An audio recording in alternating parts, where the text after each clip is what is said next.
सखी एक जगह भइल बाड़ी।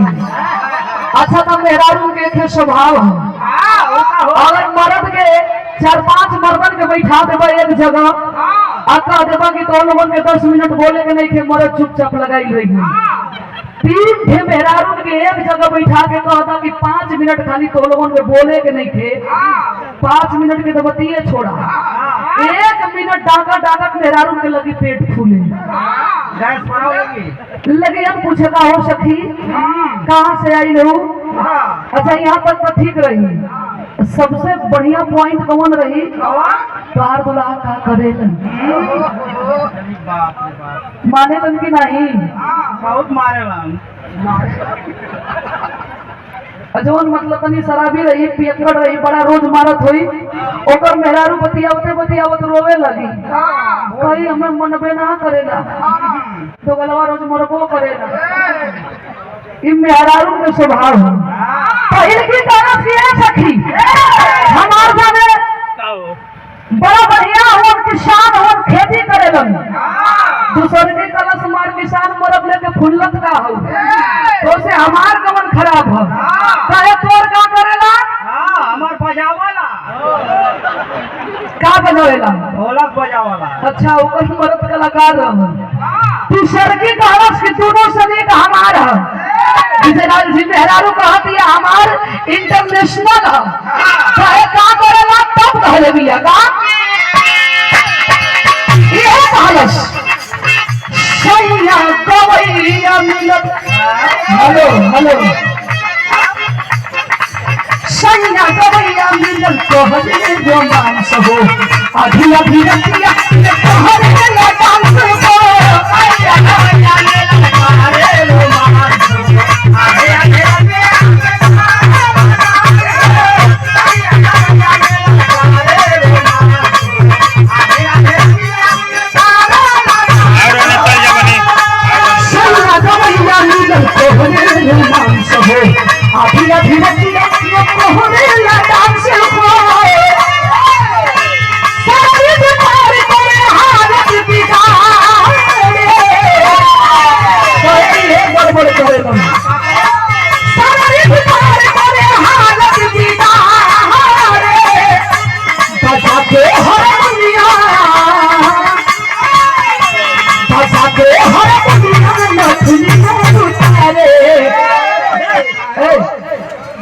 बजावा हो।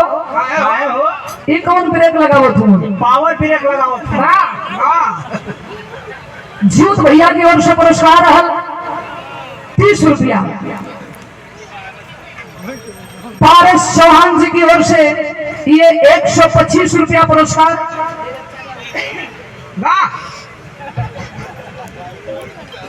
कहे कि सुना ए भैया हम समझ ना पाओ थी, समझे के पड़ी तो लोगन कौन ब्रेक लगाओ हुआ? Power brake. यहाँ लोगन की इशारा नहीं और है। बिरहा मुकाबला भी गंगा चैनल में आवत रहल, जहाँ रोमांटिक गीत रहल, थोड़ा बहुत हम डांस वांस कैले रही। कैसे कैले रहल? चैनल में हमारी मजबूरी रहल। यहाँ जरूरी है, जरूरी का ना लगत है, जरूरी है। यहाँ लोगन के ना लगत है, तोहार तो ढेर जरूरी लगत है। हमारा ये लोग का जरूरी है। देर नहीं तनी मनी दिखा दे तनी ना, तो आप लोगन भी कहियन कि मोबाइल पे अलग देखी ना जाए, तेरे भुलवा के लोग चल गए। कैसे मास्टर? सैया गवैया मिलत तोहरे रोमांस हो, आधी आधी रतिया हमें कोहरे डांस हो, सैया गवैया मिलत तोहरे रोमांस हो, आधी आधी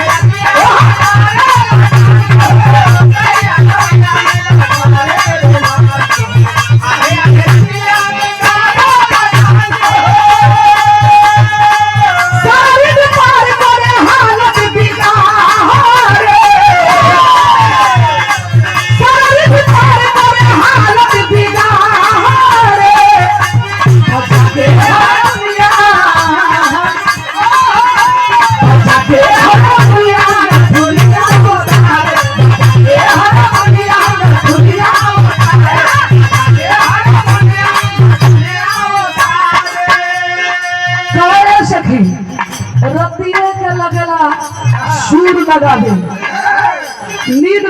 चिहूक जाए लगी तो उन सुर लगावे लगल कहे सतेंद्र यादव आपके ओर से पुरस्कार है 100 रुपया कहे बला के ठोके लाटा की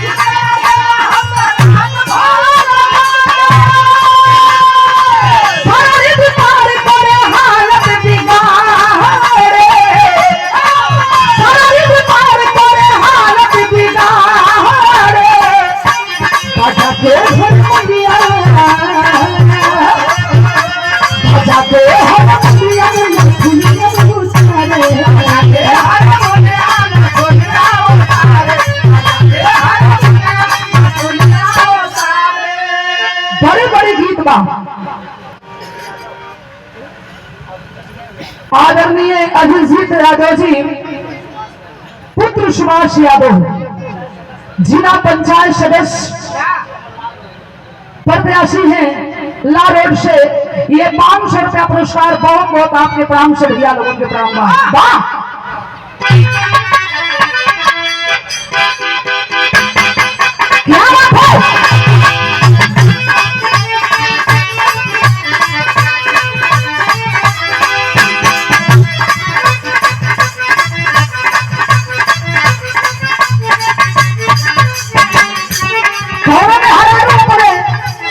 शराबी मरे से परेशान भी हाले के लड़का भैया कि 2 शीशी लगा के चलल भुला गई कि मेहरारू अभी हाले के सौरी में भी जाके लगल वही कवाड़ी पर पीछे बेचारी सौरी वाली घर में मेहरारू एकदम गुस्सा में लाल कहे कि आ गिला नरगज्जा चढ़ा के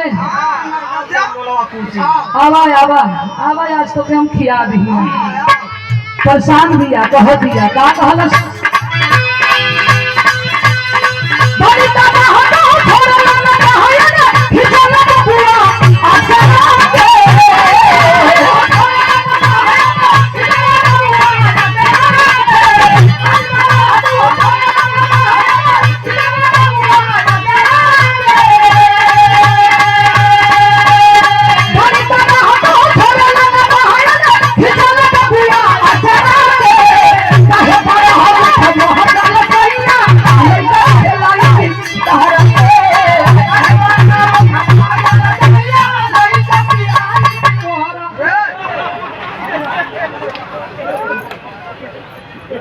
यही से करीला ना कबो कबो मोछू से ट्रेनिंग लियल करा का गावत हुआ हम का गावत ही तू का गावत हुआ गावत कौने गावत का हम गौले ही आए बड़ा कमल से लड़का पियाई दी तोहरा ए भैया ई कमैया कैसन बोलत हो बेसी बोलबो नहीं करी